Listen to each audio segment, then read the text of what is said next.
നല്ല അടിപൊളിയായിട്ടുണ്ട് കേട്ടോ. ഒരു അടിപൊളി എന്ന് പറഞ്ഞാൽ നമ്മളാ പഴയ ഞങ്ങൾ അപ്പാടങ്കണ്ടി തറവാട്ടില് വല്യാപ്പിച്ചൊക്കെ കൂടി ഇങ്ങനെ ഉണ്ടാക്കുന്നതാണ്. ആ ഒരു മണം ഇതെന്താ അറിയാം, നമ്മള് വീട്ടിൽ നിന്നൊക്കെ ഉമ്മയൊക്കെ ഉണ്ടാക്കിനോ, നമ്മള് വീട്ടിൽ നിന്ന് ഉണ്ടാക്കലേ ആദ്യം ചെറുപ്പത്തിലേ നമുക്ക് കിട്ടുന്നതാണ്. ഇഷ്ടമാണ്. അതുകൊണ്ടാണ് ഈ കൊച്ചിക്കോയ എന്ന് പറയുമ്പോൾ എത്ര ആവേശം. അല്ലാണ്ട് നമുക്ക് മന്തിയും മറ്റേതൊന്നും കിട്ടാനില്ല.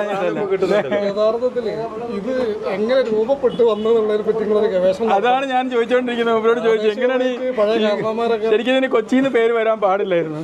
അധ്വാനിക്കുന്ന ശീലമുള്ള ആൾക്കാരെ എനിക്ക് തോന്നുന്നത് അറിയോ, ഇവിടുന്ന് ഏതെങ്കിലും ആൾക്കാർ കൊച്ചി പോയിണ്ടാവും, എന്നിട്ട് ഇവിടുത്തെ ഒരു വിഭവം എന്ന് പറഞ്ഞാൽ അവിടെ പഠിച്ചിട്ടുണ്ടോ, അങ്ങനെ എന്തെങ്കിലും ഒരു ചരിത്രമാവും. ഞങ്ങൾ നരിക്കുനും പിന്നെ അകരൂരൊക്കെ ഉള്ള ആൾക്കാരാണ്. ഞാൻ മഞ്ചേരിന്ന് വരാണ്. തിന്നണ്ടല്ലോ അങ്ങനെ. ഇത് ഇവൻ കഴിക്കുന്നതാണ് യഥാർത്ഥ രീതി. ഇങ്ങനെ മിണുങ്ങല്ലേ ഇത്